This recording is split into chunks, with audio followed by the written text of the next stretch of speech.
Hello everybody and welcome back to another video. Now in today's video we're going to be taking a look at, believe it or not, a garage sale find. Yeah, it's been a little bit since we did one of these videos, but I came across yet another $5 computer. I mean, I know this is crazy. This is now the third $5 computer that we've taken a look at on this channel. There was the original $5 computer that was back in like 2014. There was the more popular $5 Windows 98 PC, the Gateway Essential PC that I've done many videos on. Now we've got the $5 Packard Bell Legend 3540, and this came out sometime in 1996, which makes it currently the oldest Windows computer that I own, because the $5 98 PC came out in the year 2000, about 4 years after this. And this thing does work. It powers on. I was able to test it at the garage sale that I was at. It powered on. Although it does come to a prompt where it asks you for a CMOS password. So we're going to be kind of diagnosing that in this video and seeing if we can remove that password. I've not opened this thing up and seen what kind of hardware is inside. We're going to be doing that all in this video right here. Now right off the bat you can probably notice that this thing is definitely not in the greatest shape, at least on the exterior here, because there is a lot of yellowing. You can see up there at the very top, you can see here on the front of the computer, there's a lot of yellowing, as is kind of common with these older computers, unfortunately. Now I am looking into possibly retrobrighting this. I did a video on retrobrighting that Super Nintendo, so that was a little while ago, but yeah, so we're gonna maybe be doing that later on, but like I said, today we're going to be focusing on just exploring this thing and seeing what it's all about. Now luckily for us, this machine still has the hardware and software information sticker on the very top of the computer. So we can see what hardware that this machine shipped with, and obviously it came, because this was released in 1996, it shipped with Windows 95 and Packard Bell Navigator as well.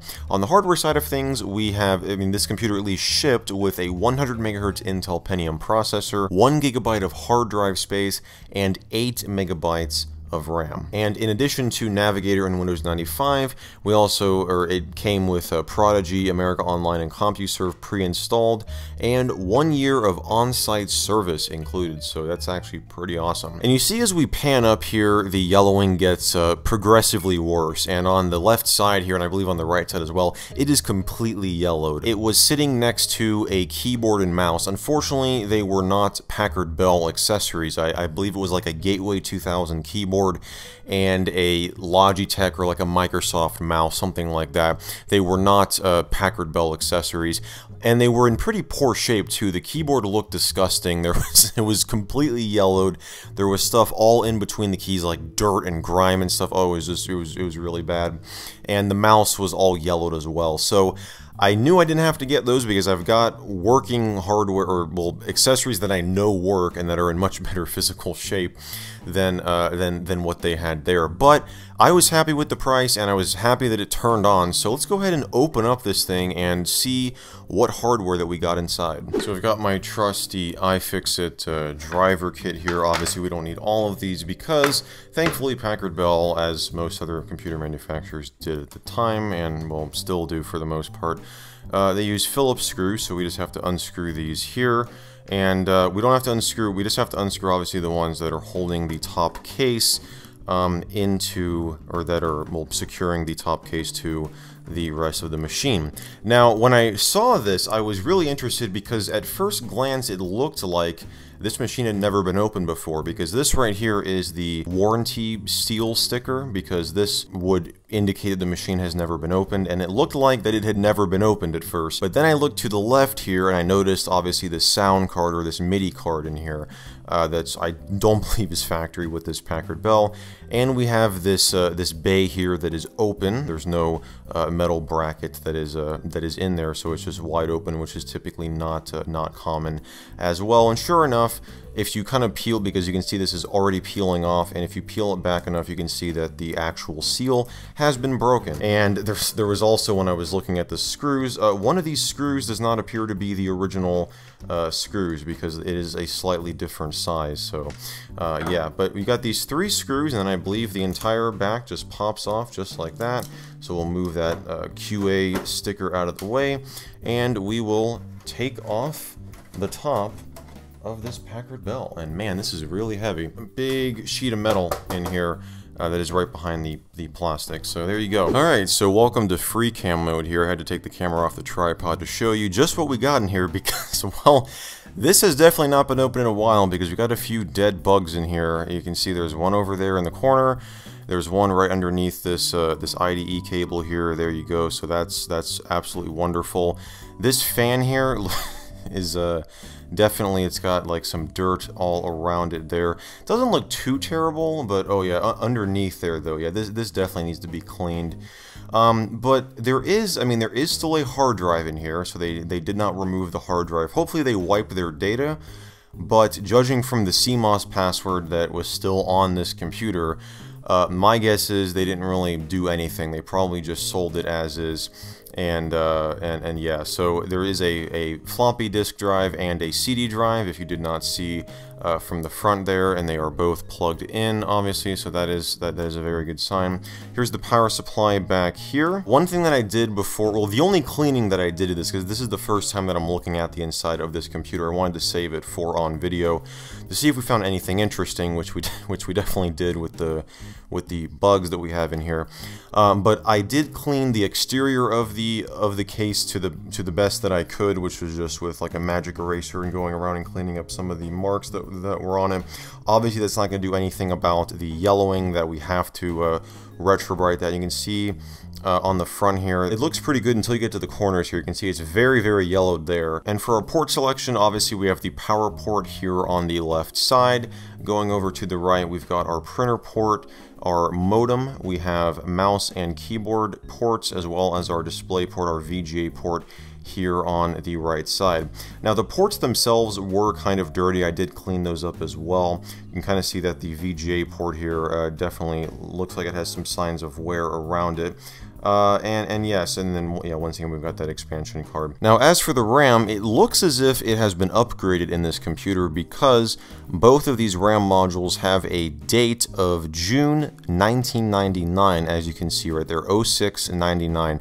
So yeah, this definitely could have been upgraded. We'll obviously verify that if we can boot into assuming there's still a copy of Windows installed on this. But yeah, we're gonna go ahead and yeah, I'm just gonna clean it up and I'll be back with you guys in a little bit. So in addition to cleaning the interior of the computer where those bugs were and where all that dust and dirt was scattered around the motherboard, I also wanted to specifically focus on that fan that we saw because a closer examination revealed that it was pretty disgusting.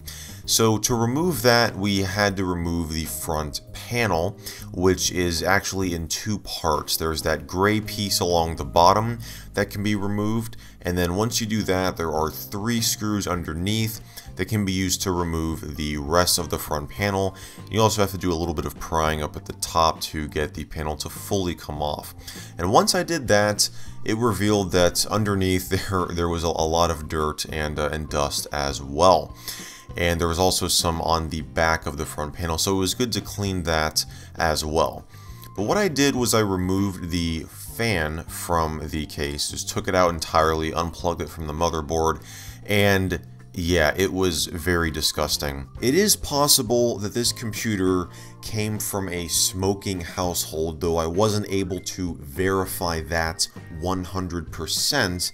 But it is possible because I've seen some of the things that cigarettes smoke, like if someone were to smoke near their computer, what it can do to fans and just the overall interior of the machine. But the interior is relatively clean. It doesn't reek of cigarette smoke or anything like that, which is great, but the fan here is definitely extremely disgusting. So yeah, don't smoke, people. Anyway, so what I did is I cleaned out the fan. I took a vacuum to it, just kind of tried to vacuum all of that dirt and stuff out of it. I also took a paper towel to clean the individual fan blades, and after I did that, it looked much better.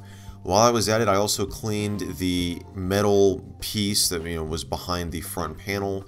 I cleaned that. There was some dirt and stuff on that as well, and behind the front panel. Like if you were to take the front panel plastic piece and turn it around. There was stuff in there, cleaned that out as well. And then obviously I cleaned the inside of the computer as well. So when it was all done, it looked much better than it did originally, which is pretty awesome. Now, one thing that I also did while I had the computer open is I removed the CMOS battery and reinstalled it, which essentially wiped the CMOS memory, which did get rid of the CMOS password, as you're going to see in the next clip. So let's jump to that. So the system date has reset to January 1st, 1988. Obviously that isn't correct. We'll just bring it to 1999.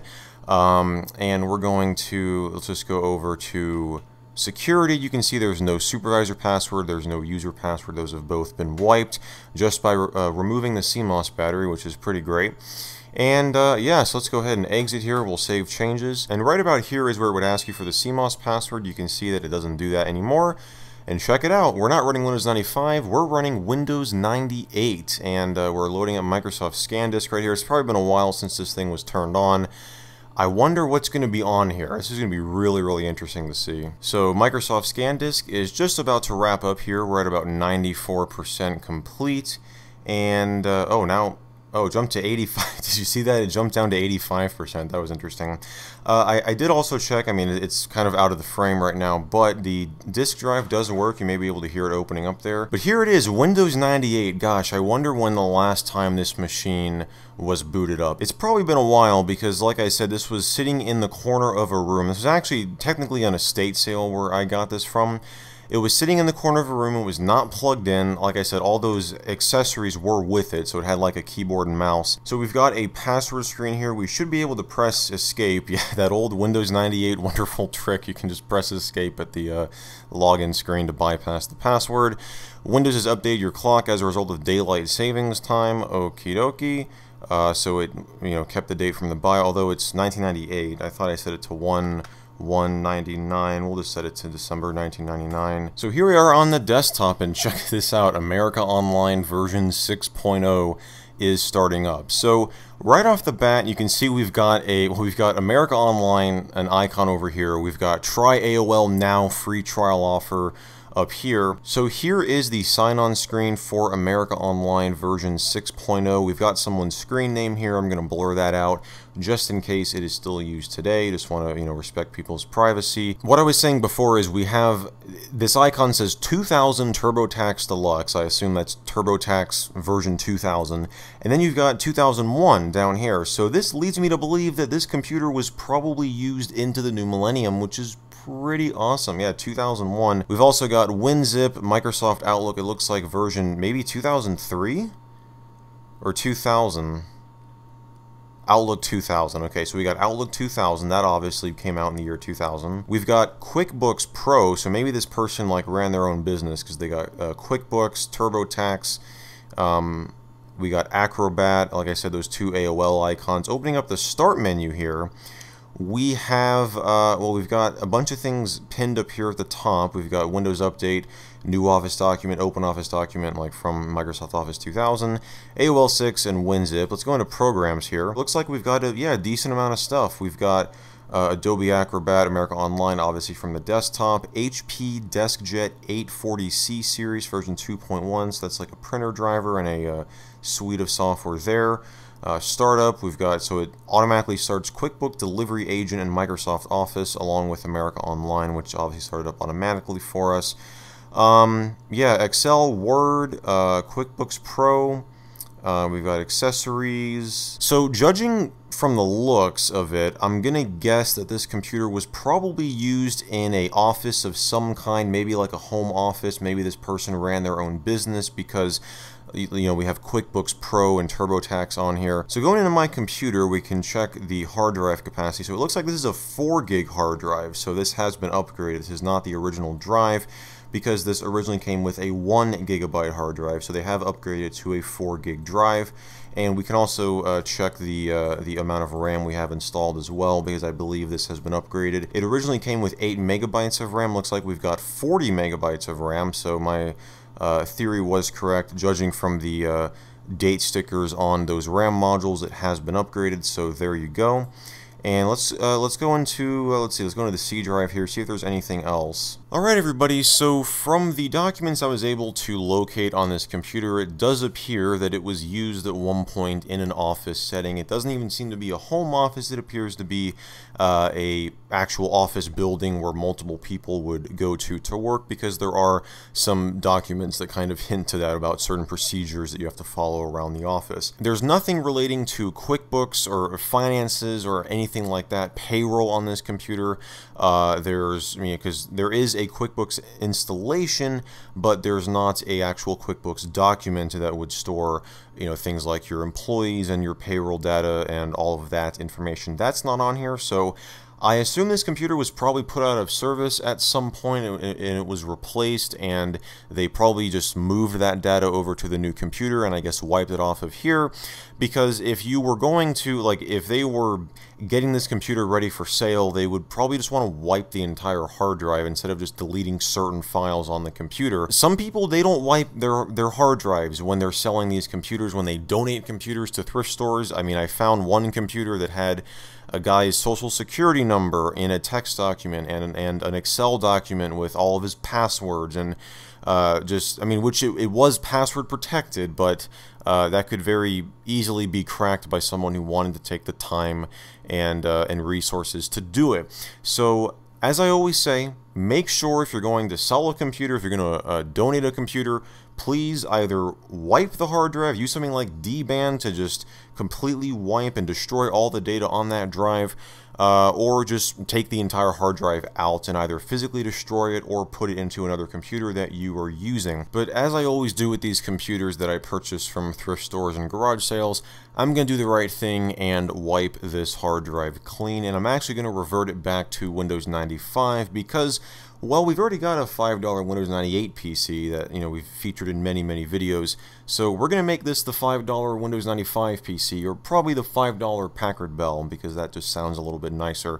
And I do have a video already planned with this computer, and that's going to be released on Windows 95's 25th anniversary, which is August 24th. That's like next week, I believe, next Monday. Because yes, Windows 95 is turning 25 years old this year, which means it'll be able to rent a car in most places, which is pretty awesome. So we're going to celebrate by restoring the Packard Bell, at least software-wise, back to the way it was when it left the factory. We're going to try to reinstall Windows 95, reinstall Packard Bell Navigator, get this thing just like it was when it was released in 1996, and we're going to do a bit of a retrospective, kind of a look back at Windows 95 in the process as well. So if you guys want to see that, I mean, well, it's going to happen anyway, but if you really want to see it, be sure to let me know down in the comments below. And if you like this video, be sure to give it a thumbs up, be sure to get subscribed down below, and turn on those channel notifications if you haven't already to get notified whenever I upload a new video, which I do multiple times every single week on this channel. And guys, as always, I want to thank you all so much for watching, and I'll see you in the next video.